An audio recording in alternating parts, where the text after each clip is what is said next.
just going to let the music play. 'Cause I've missed it. That's my jam right there. Last couple of weeks here on the Common Good Politics podcast, we have not had the chance to listen to the theme music. But producer Dan is back. I'm back. And that means back in the saddle. That means we've got music, we've got video, we've got all sorts of stuff. We've got the opportunity to chat together. My name's Robb Ryerse. I'm here in Fayetteville, Arkansas, alongside Dan Deitrich, who is, as Doug Padgett would say, somewhere outside of South Bend, Indiana. Technically, right in there, right in South Bend. South Bend address, but yep. Doug always says I'm somewhere outside of Fayetteville, Arkansas. I'm actually in Fayetteville, Arkansas. So, anyways, not that any of that matters. What does matter is that we're going to have the opportunity today to talk about some of the news of the day, the week, and things that happen, and kind of talk about the political implications of all of that, and see what it all means, and view it all through the lens of the common good. So if you're following along, if you're watching along on Facebook or any of the other places where you might be able to do that, we'd love for you to say hello and chime in and be a part of the conversation. Dan, we've got some stuff to talk about. I think probably the big thing is you spent the last couple of weeks out on the We the People ride, which is the bike ride that Vote Common Good is sponsoring and doing, that is started in San Diego, California, and is ending up in St. Augustine, Florida, going across the southern border and raising awareness and the importance of having a common good border and immigration policy. And Dan, you were out there for a couple of weeks. Did you survive? I mean, we were a little bit worried about you. Did you survive? I made it. I survived. Maybe even thrived. I don't know. All right. So listen. When this whole thing was getting planned, I was like, "Hey, this is fantastic. I'm completely on board with this. There is no chance I'm doing it." So, yeah. But when we did last year, we did a march from Charlottesville, Virginia to Washington, D.C., highlighting the need for a common good racial reconciliation in our country. And we walked on average 13 miles a day for 10 days. And it just about killed me. Now, that didn't spur me on to, getting in shape and not eating McDonald's for breakfast. What it did is it just confirmed that I wasn't going to be going out on a bike. But Dan, you did. So tell us, can you give us I'm curious, how it was for you. Before we get into the immigration policy and the reason for it, can we take a couple minutes to just talk about what it's like to get up and ride on a bike all day? What was that like for you? Oh, it was wild. The most I'd ever ridden was 25, 30 miles in Indiana, which is very flat. And so the first day I get there, well, this is kind of fun too. The very first night I get there, I fly into Tucson, and a driver that heard about our ride from Facebook picks me up at the airport, drives me to the Mexico border. Doug is texting me saying, "Just walk across the border, we'll find you." Just walk across the border, we'll find you. So this stranger drops me off at the U.S.-Mexico border. I walk across and wander around a little bit, and then good friend Brandon Pfeiffer walks out of an alley and takes me to where we're staying for the night. So that sort of set the tone for just the roll with the punches nature of this trip. But first day on a bicycle. I got some follow-up questions here, so I'm going to interrupt you. uh, where were they? Like, they were staying on the Mexican side of the border Yeah, that so night? that night we stayed at a refugee migrant center. They had a couple open dorm rooms, and we just stayed in there and ate breakfast with the families that were staying there. And at night we had a little like music party. They had some guitars. We played some music together, and really beautiful. So it was a great start to the experience, and just seeing firsthand that the folks coming to the border are mostly families with small children. Yeah. And so Yeah. it sort Okay. of breaks that narrative of What time of day do you get up? Like, do you start writing? like a couple days. It was like 5:30. We're up and at it, and you stumble around in the dark, get your gear on, and then you get on a bicycle, and you ride for a very long time, just Okay. a brutally long time. How long? Like, how long do you, like, in terms of hours? I don't know. You start measuring it in miles, and you Okay. try not to think about how long it takes to do it. But we were doing Yeah. 60 miles a day, so 50, 60 miles a day, depending on like I mean, the does hills. that take and all stuff. day? It doesn't take all day. We try to be done before like the heat of the day, oppressive heat in the afternoon. And that's why you start early too, because it's still the desert out there. How big of a group is it that's riding? It varied from like 5 to 10, and then a couple days we met up with Mexican bike clubs, and so we had like a group of 30 people cycling on the Mexican side of the border, and it was really great. Nice. Does everybody stick together, or does it break into different groups of like a lead pack going fast, and then, you know, the people like me who would be, you know, I was bringing definitely the rear? caboose most of the time in that train. We didn't stick like right together, but usually within, you know, eyesight of each other. Dangerous on the road? You know, not too much. Like, especially in New Mexico, it was just these forever roads that would just go on into the horizon and disappear. And you wouldn't see cars for, you know, half an hour at a time. And then most of the cars you did pass were Border Patrol. Any interactions with Border Patrol or you know, the law enforcement folks down there? Yeah, they were very active. They were detaining people every day. They'd say they pick up multiple people every day. And so we would chat with them occasionally. Every once in a while, they'd just stop and see what we were up to, if we were all right. You know, we've got a truck and trailer we're pulling, and so we'd park it next to the road. They'd stop and say, "Hey, you guys doing okay?"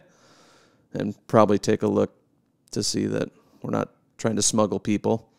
But they were very professional. They were courteous. And what was interesting is they were the first to say the wall doesn't work. Like the wall slows people down a little bit, but people are getting over the wall. It's not stopping people. It's other technology and other very low-tech methods that they use to actually pick up people. What do you mean low tech? So this was crazy. We kept seeing on our drive, there's a little like dirt path along the side of the road. And we kept seeing these big piles of tires with chains, like 3 tires attached with chains laying in the dirt. And then we figured out that Border Patrol will drag these tires to smooth the dirt next to the road so that they can see footprints when people try to cross the road.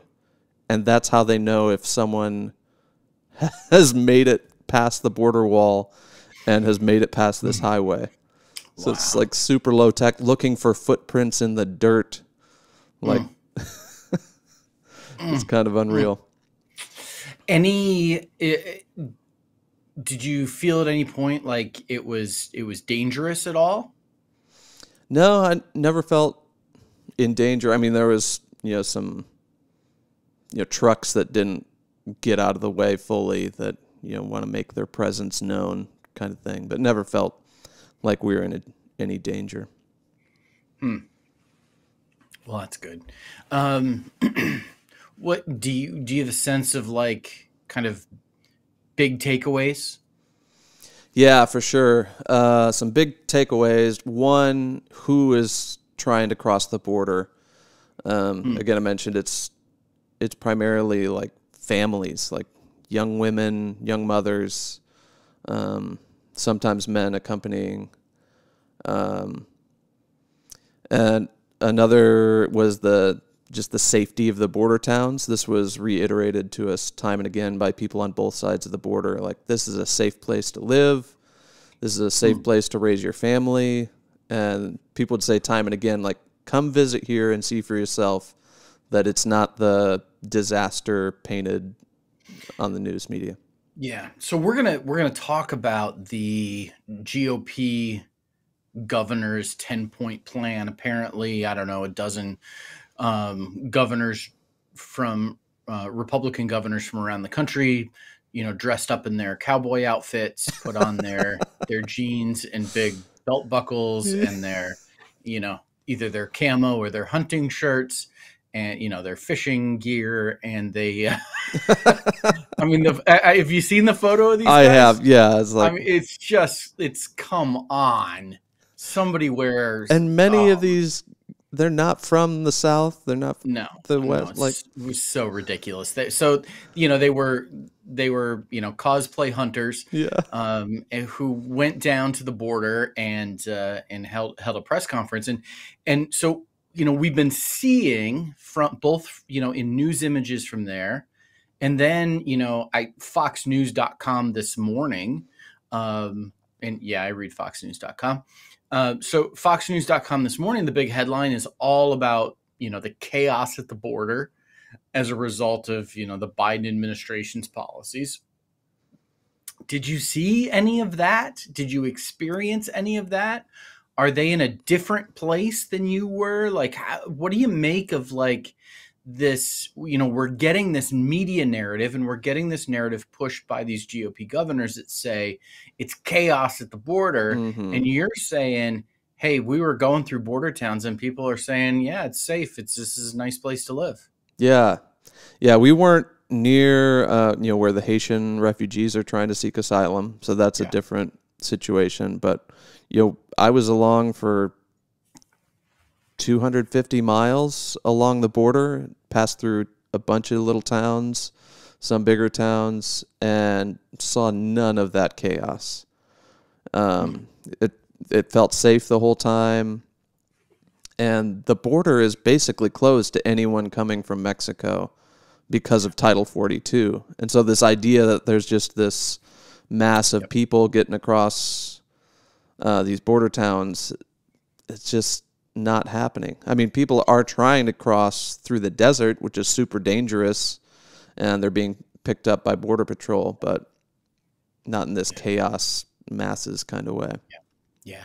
So there is this, there's kind of this perception, this conventional wisdom that, the southern border is just this stream of people coming across it. It is, insanity. It is, chaos. And the reality is much, much different from that. Yeah, Yeah. much different. Yeah. So let's talk about, the cosplay Republican governors who are down at the border. And they put out a 10-point plan. And even before we're going to jump into this and kind of look at these things, but even before we do that, I just want to talk about the political implications of this a little bit. There are many issues that don't move people, right?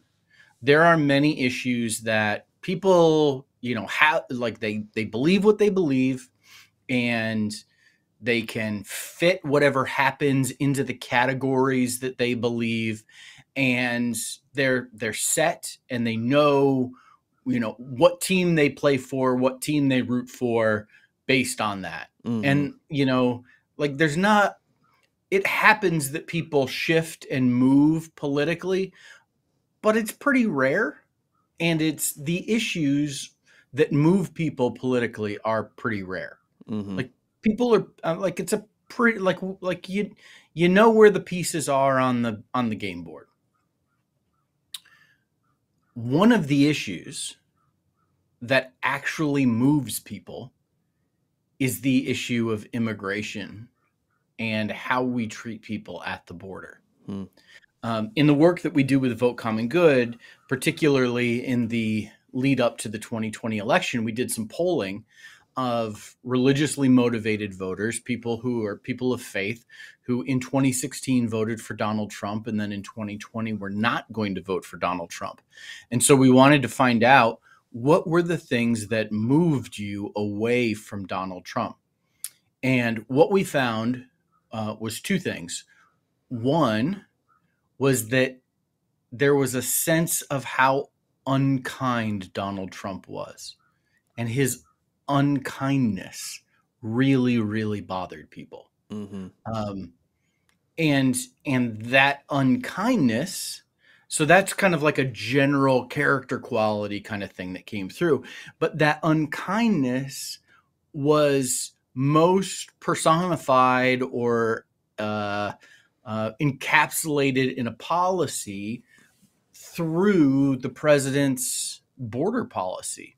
And what we found, both through our polling and anecdotally, and we did a project called Hindsight 2020, talking to former Trump voters who weren't going to vote for him again, and recording their stories. And I think you could, if you're interested in it, you could probably still find it on the Vote Common Good website. And what we found is that the number one issue that moved people in terms of policy was kids in cages. That was the thing, that when they saw, these cages on the southern border with, kids in them, and listen, like there's a whole lot to talk about that, there's a whole discussion to have about the optics of that. And, that policy in place during the Obama years, and why wasn't it highlighted then? And, but for whatever reason, Trump's callousness to that and his unkindness about that really got tagged to him and stuck to him. And that was the issue that moved people. So I say all this to say that immigration and border policy and what happens at the border and the optics of it moves voters in a way that many other issues don't. And so what Republicans are trying to do right now is, while Democrats were successfully able to paint Trump as callous and uncaring about the border and the people crossing the border, Democrats now are faced with Republicans retaliating on that same issue and painting Joe Biden and his administration as allowing chaos to happen at the border. Too soft.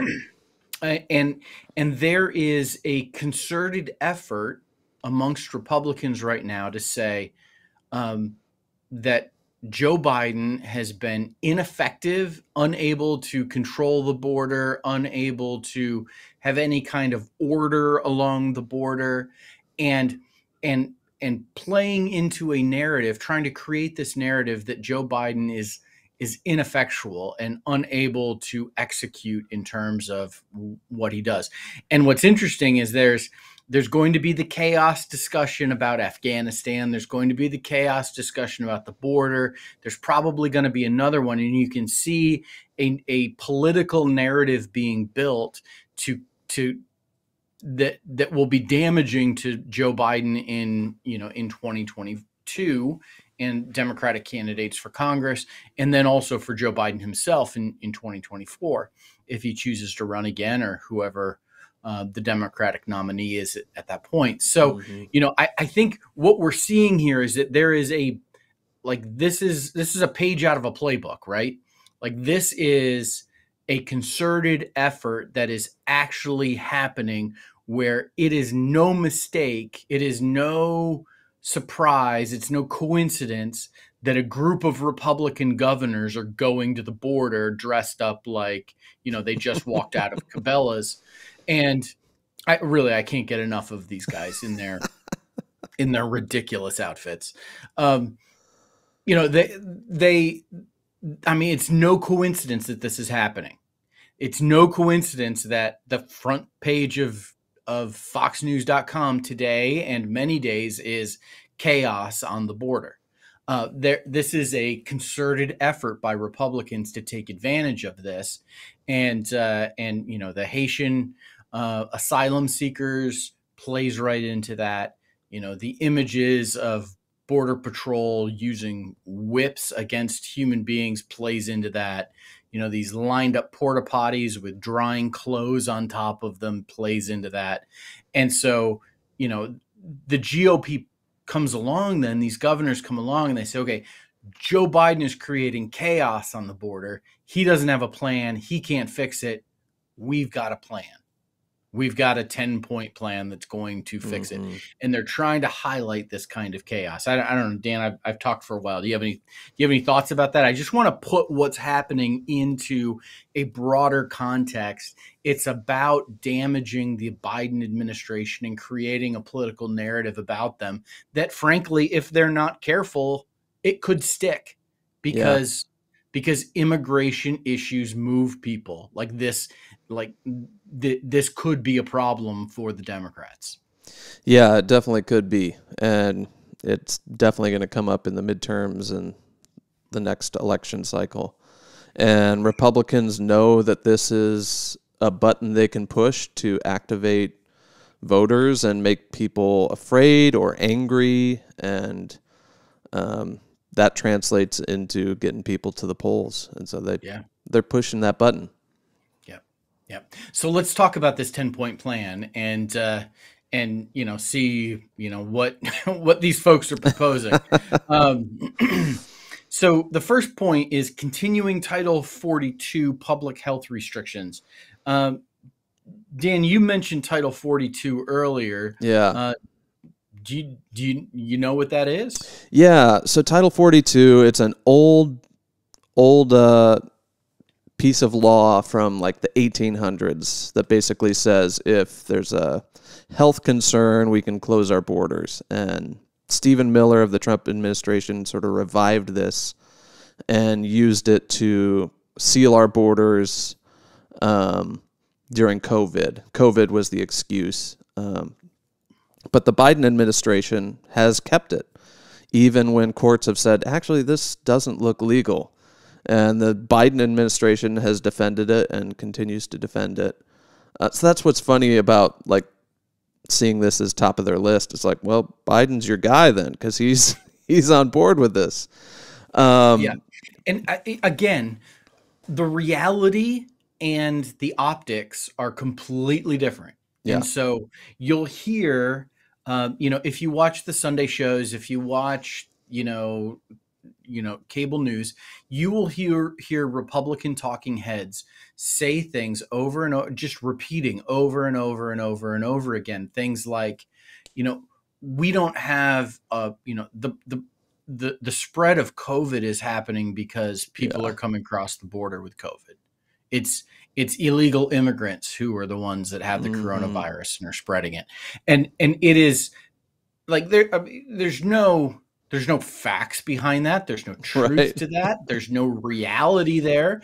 The reality is that the spread of COVID is because of unvaccinated people. We have an unvaccinated pandemic,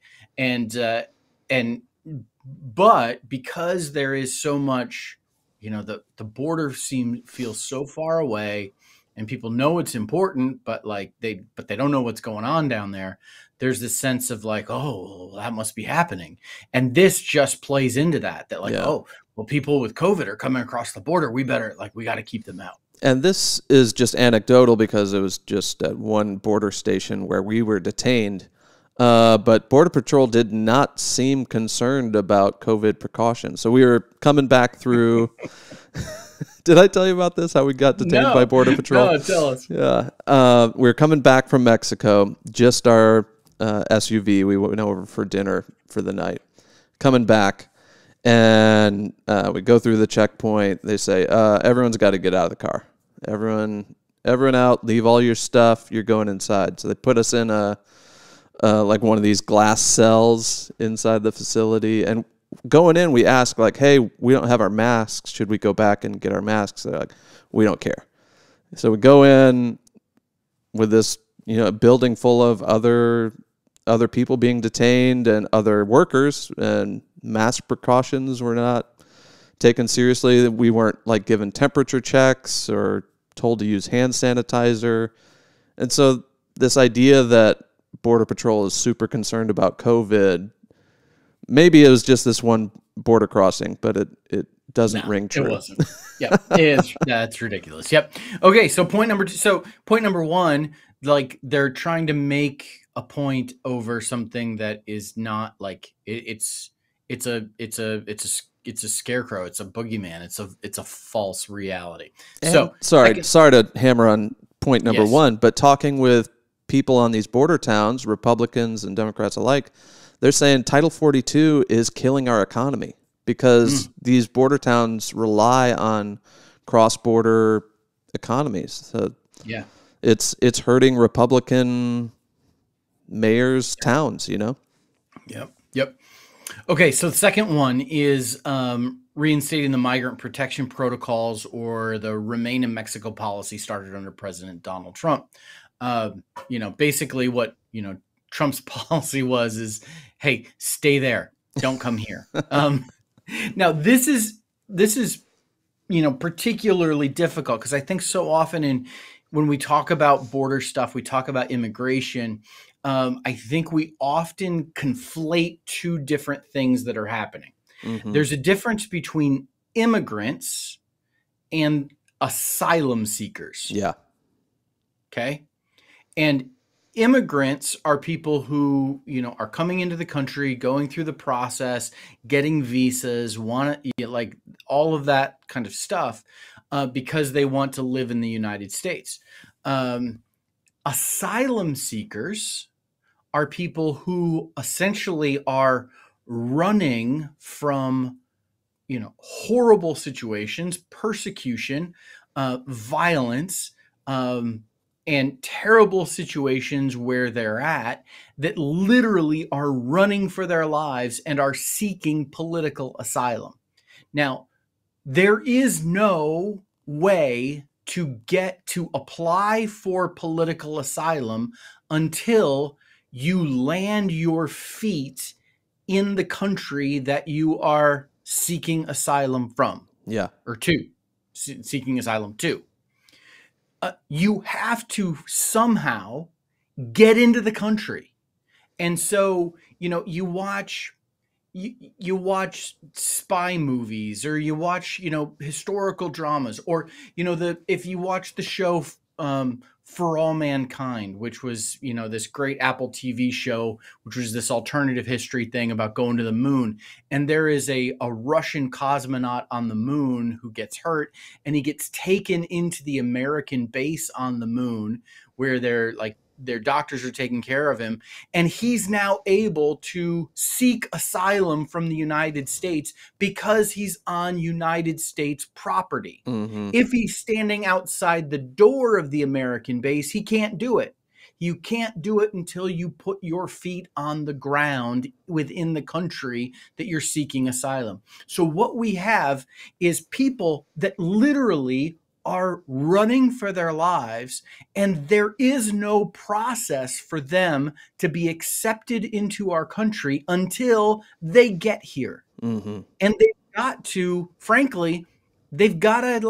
be creative about the ways that they get here. They've got to be able to sneak in. And that's the way the system works.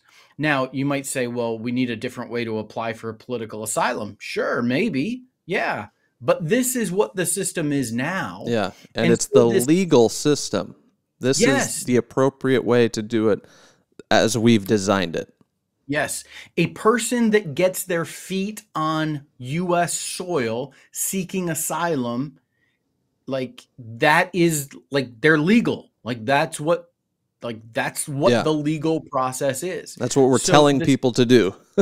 yeah, yeah, exactly. So the stay in Mexico policy was like, don't seek asylum. Don't come here. We're not going to help you.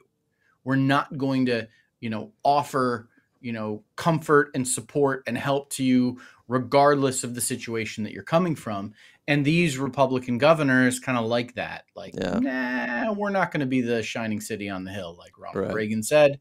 We're going to, completely change. And So I think again, it's Title so 42 erases that option. So now people presenting themselves at border crossings saying, I'm seeking asylum, are just sent back. They're not allowed to start the process. They're not given an interview, a credible fear interview. They're just sent back. yeah. Yeah. So I think it's so like it's just really important for people to understand the difference between the two and what's happening, because they get conflated. Like what's happening with these Haitian folks that are trying to make it into the United States, they're asylum seekers. Mm-hmm. They're people who are running for their lives and are here for help, and getting onto our soil is the way to get that help. Yeah. Allegedly. Yeah. All right. So that's point number 2. Point number 3, securing the border by completing the border wall. Dan, did you get a chance to see the wall up close? Oh, yeah. We saw the wall up close, both sides, touched it, looked at it, knocked on it. And again, Border Patrol will be the first to say, like, this is one tool in a toolkit, and it's not even our best tool. Yeah. So I know that for me, when I had a chance to be along the border a couple of years ago and get up close to the wall, one of the things that really kind of came home to me was just the environmental impact of it. Yeah. That like the wall doesn't just make it hard for people to move across the land, but there are animals that that ecosystems rely on that are now unable to migrate and move like they have in the past. And there is just all sorts of it's just a bad idea in so many ways. Yeah, and it's so wasteful. We spent some time on one section of the new Trump wall. It's 30 feet tall. And previous to that, there was nothing except for this invisible wall, they call it.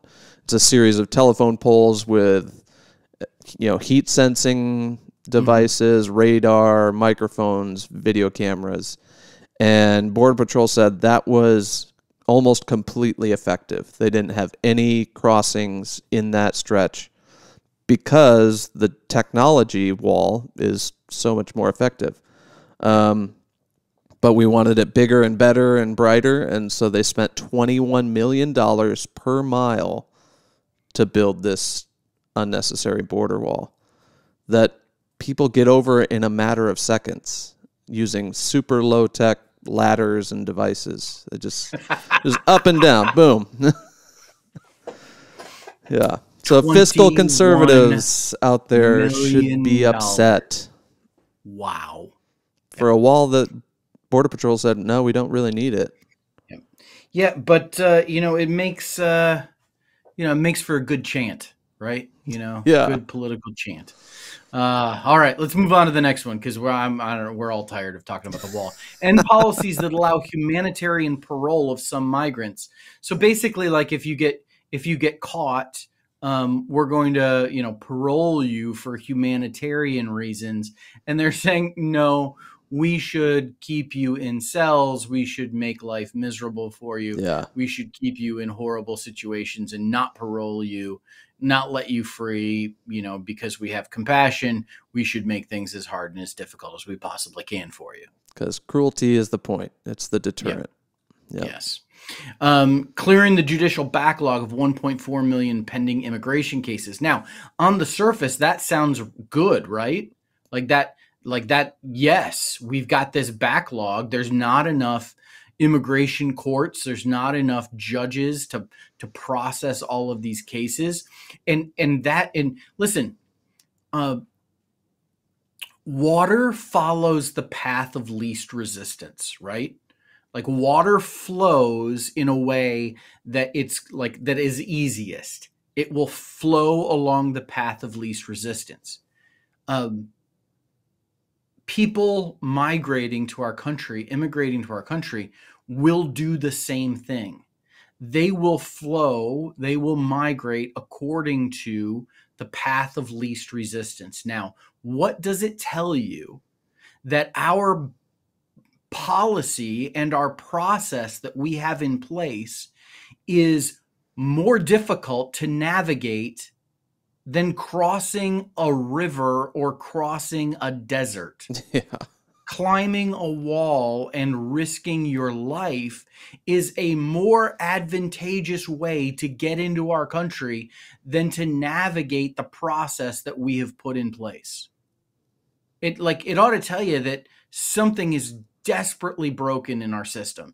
And one of those things is that we don't have enough immigration judges. And we've got this huge backlog. Now, these Republican governors want these immigration hearings to happen so that people can then be deported and sent back. And under Title 42 and the rest of the policies, they would be, because there's no question about it. Yeah. Now, I would much rather have enough justices and judges working in our immigration courts to process these things and each case be evaluated on its own merits. The other thing that happens is that, like in these judicial courts, people seeking immigration status in the United States, people who have these hearings, they don't have representation unless they can afford it themselves, and clearly the vast majority of them can't. There is no public defender. The system is just tragically difficult to manage. And that's why you end up with children representing themselves in these cases before judges. It's heartbreaking. The system is broken. These Republican governors are pointing that fact out, but not because in good faith they want a system that seeks compassion and justice and kindness and goodness in the world, because they want to just throw people out as quickly as possible. Yeah, that seems like a good spot, Rob. I've got this video. We got to sit down with the mayor of Douglas, Arizona. It's a border town, and he describes himself as a fiscal conservative. He ran under that platform and just had some, I think, helpful perspectives about this issue. And his whole thing is like, the bottleneck is asylum hearings. Like, we should be able to let people have a hearing in a timely fashion. So I'll hit this video. It's real quick. It's like 3 minutes. And we'll talk some more about it. I'm Mayor Donald Hewish from Douglas, born and raised here. This is my hometown, and welcome to Douglas. It's a safe town. I know the impression that many people have throughout the country is that it's lawless, that there's shootings going on, that there's all kinds of crime. Nothing could be further from the truth. The values that people have here are based on family values, belief in Christ, and that permeates throughout our community. And it helps us be able to reach out and try to help others. But there needs to be a better system. The effect of the policies that are made back in Washington, D.C. affect us day in and day out. I would certainly encourage the federal government to install either through video conferencing to administrative law judges, or training some local pastors or somebody to be able to have hearings for these people that are coming up wanting to seek a better life. They'll make minor changes, like they'll allow people to seek citizenship that have been here for a certain number of years. They'll do all those things, what they call amnesty, but then it just goes way to the right or way to the left. And I'm not one to say it needs to go to the middle. It needs to go to what's right. And what's right is to be able to allow these people to have some type of hearing. And if we tell them no, then it's no. Yeah. At least they know. At least they know. But it's just beyond me, the technology that we have now and the ability to be able to teleconference, and we need to be able to have these people have a hearing within a week. Yeah. And then if they have that hearing within a week, I'm sure we can figure out how to put them up for a week. Yeah. And protect them, and so that they can go on and be with their families here. Yeah. Most people that cross our borders don't want to stay here. They have family elsewhere. You guys come from Minneapolis and South Bend and Chicago. That's where they want to go because they have family up there. And to me, to deny somebody access to their family is just inhumane. These people are hungry for freedom. And some of them physically hungry, some of them spiritually hungry, whatever it is. And we have it here. And so if you see your little children, they're starving, you don't see their future other than having to participate in a gang or something to be able to survive down there, what are you going to do? You're going to take those means to try to get them up here and take the chance. And it just breaks my heart every time I read of a death coming across this border. Why can't we, if you want a wall, build a wall, but open the gate and have it orderly and have them come through and be able to enjoy the blessings that we have here in the United States. I like that last line. If you want a wall, build a wall, but open the gate. Yeah. Well, one of my favorite things near the end of the Bible in Revelation 22, when it describes like the city that has this huge wall around it, and very specifically it says, and like the gates never close. Yeah. And the whole thing about it, like the whole thing about it always being day, like the sun always shining, it always being day, like that's a reference to this idea that the gates never close. That like nighttime is when the gates close and people are kept out, but it's always daytime. The gates are always open. People are always welcome. Yeah. And so yeah, really, really beautiful kind of thing. Wow. Really great. Yeah. So let's breeze through some of these other things, Dan, that these Republican governors are suggesting. Resuming the deportation of all criminals who are illegally in the United States. Again, this is a straw man. Yeah. Just not a thing. Yeah. If you ever work in, just by way of analogy, if you ever work in customer service, if you ever been a manager on a customer service team, I have it at times, and I've had, people on the phones or people come in, to talk to me, and they'll say, oh, like everybody's upset about this thing. Everybody's upset. And I say, well, how many calls have you gotten about that issue? Well, 2. Out of how many calls that we've gotten? Hundreds. Okay. So maybe that's something to talk about, but it's not like a crisis thing. When we turn anecdotes into, data points that are, we assume that the anecdote is applicable to everything, and that's the way it is across the board. It's not the case. So you see, 60 Minutes does a report about, someone who is an undocumented person who commits a crime here in the United States. Listen, that's an anecdote. It is one story. It is not representative of every story. And we have this way of like exploding these anecdotes into being, thinking, oh, this is the way it is for everything, when it is not. It's not. Yeah. Can you tell I've got opinions about this stuff? Me too. Dan, I'm just bringing it. So adding federal resources specifically aimed at human trafficking and drug trafficking. Well, here's the thing with that one. That sounds great. And again, what the average Border Patrol agent that we met would say is, this is what we signed up to do. We signed up to like try to catch drug traffickers. We didn't sign up to like put, a mom and her kid in a cell. Yep. Like, these people aren't a threat to our nation. They aren't a threat to our communities. And it's actually detracting from our actual job of trying to catch drug traffickers and human traffickers. Yeah. And I would just, and this is totally petty of me, and I understand that, but aren't these conservative Republican governors who think that federal spending doesn't solve problems? Uh-oh. This is the one case where throwing money at it works. Yeah. Bigger walls, more guns. Yep. Re-entering into all agreements with the Northern Triangle countries of Guatemala, El Salvador, and Honduras, as well as Mexico.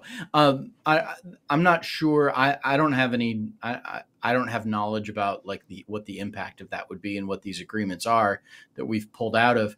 I thought the Trump, approach of America first and pulling out of agreements with international countries was, international countries. That's a dumb phrase. With other countries, that was the way that we do things under the Trump administration. Now we need international partnerships. I don't know. Dan, do you have any insight into the Northern Triangle countries? Not a ton, other than I know some of us were disappointed in Vice President Harris when she visited some of these countries and said to the people of those countries, do not come here. Yeah. And I think that was frustrating for a lot of people. That was an attempt to establish a relationship with Guatemala, El Salvador, and Honduras, but it seemed like a weird stance for... Yeah. And maybe rather than entering into agreements with these countries that, maybe the United States should stop destabilizing these countries and creating the conditions in which, people are running for their lives. So sending a clear message to potential migrants to not come north. So they must have loved Vice President Harris's message. They must be big fans. Because she literally said those words. Yeah. And then deploying more federal law enforcement officers.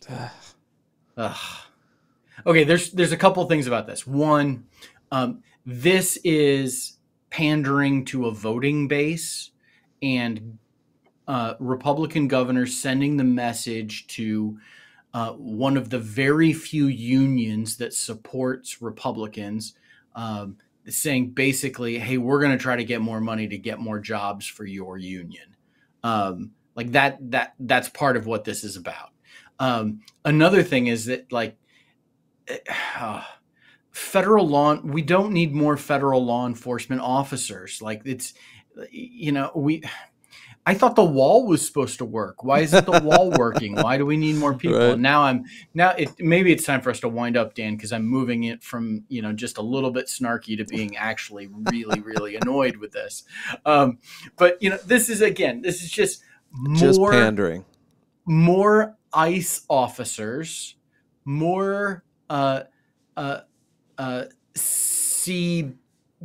CPB officers is not the answer. In fact, I think there's many of us who think that more law enforcement officers in general is just going to cause more problems. Yeah. Yeah, if anything, we need to spend more money on humanitarian aid and infrastructure at the border to welcome people that are legally seeking asylum. And if we want to spend some money there, that'd be great. But when we were down there, it was like an occupied military zone. Border Patrol is everywhere. So this idea that we don't have enough, it's like, no, they're everywhere. And these stations have 500 plus agents, plus civilian contractors, plus the Army. The Army's down there. I don't know if they're supposed to be, but they had these radar trucks. The Border Patrol is working closely with the Army to detect people. Yeah. One of the things that I learned when I visited the border a couple of years ago was that within 100 miles of the border, of the border of the entire United States, all the way around. Yeah, water borders. Not just the southern border. Within 100 miles inland of the border, Customs and Border Patrol, CBP, which I think I said CPB earlier, because I was mentally trying to run it through my head. Customs and Border Patrol officers, Immigration Customs.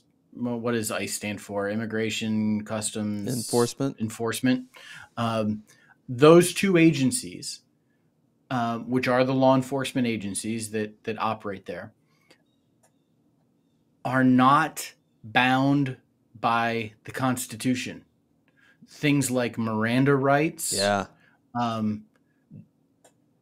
due process, stop and seizure, all of the things that, restrain law enforcement throughout our country do not apply, are not a part of how these law enforcement agencies operate within 100 miles of the border. So basically what we have, and listen, you can look this up. There's been CNN articles about it. There's a map that shows like what that looks like that you can find on, it was CNN that covered this and talked about it.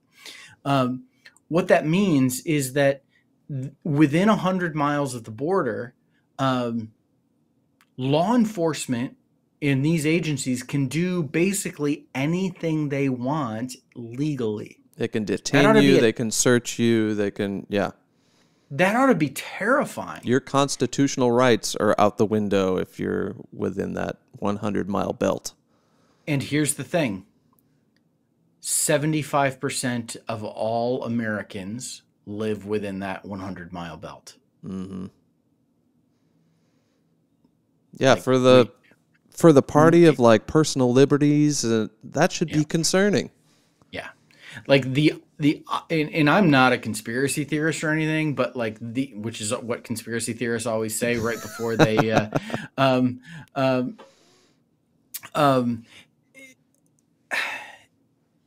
like the opportunity, the mechanism, the legal mechanism to enforce in a fascist way the dictatorial choices of a not duly elected leader, like, are in place. Like the levers of power exist and could be utilized by someone very, very nefariously. Mm-hmm. Like we currently have a situation that is tenuous and terrifying that's already in place. And these Republican governors are saying, we need more of these people. Mm-hmm. We need more of these law enforcement officers who can operate outside of the Constitution and could easily be used and deployed against 75% of the population of our country. Yeah. Which are within their jurisdiction and can be turned in some fascist, nefarious way. It's a really scary thing. Yeah. All in the name of Homeland Security. And we gave up so many of our rights after 9/11 because we were scared, because we thought that would keep us safe. But yeah. So Dan, you have been down riding on the border. What if somebody who's listening says, I want to go ride on the border? You can do it, right? You can do it. Yeah. Yeah. Go over to wethepeopleride.org. .org. .org. .org. Go over to wethepeopleride.org. You can find out all about what is happening with Vote Common Good. My wife is headed down on Thursday to ride along the border. So yeah, hopefully, and really, she's gonna have a great time. If I can do it, anyone can do it. I'll put that out there. Yeah, but I'm not going to. But if you want to, there's ways to participate. And listen, frankly, we could use your help financially, because we've got people who get flat tires and need food and shelter as they make this ride, trying to bring some awareness, trying to heighten the narrative that we need a common good border and immigration policy. A common good one, which is not what we got from the GOP governors last week. Mm-hmm. What we need is one that is filled with compassion, kindness, justice, and goodness. So thanks for listening, everybody. Thanks for being along. Hopefully you learned some things, and encourage you to check out wethepeopleride.org and be a full participant in trying to bring about a common good border and immigration policy. And tomorrow evening, Peggy, I see your comment there. If you're waiting to hear back from us, I'll holler at the people involved today and make sure that you do, because we would love to have you with us, Peggy. So tune in tomorrow evening. On Tuesday nights. There is typically a report from the border from the team that is making the ride, and you can hear not just Dan's stories, but all of their stories, and hear about how things are going. So thanks for listening, and we will talk with you again soon.